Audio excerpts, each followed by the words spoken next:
Hi, my name is Saurya and I created this app called Art App.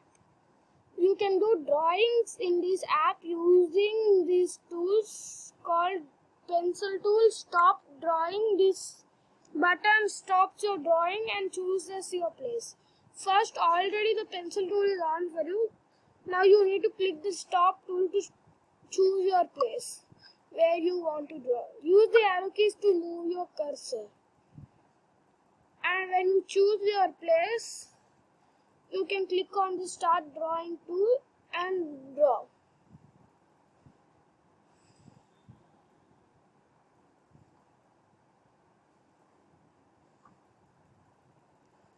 And the dot tool and the circle tool, when you need to use the circle tool, you need to first click on the pencil to use the circle tool. You need to change the slider at the top to change how small your circle should be.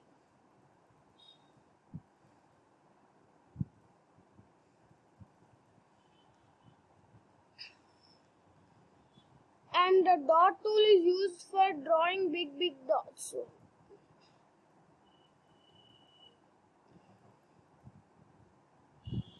And you need to change the slider to adjust how much big the dot should be.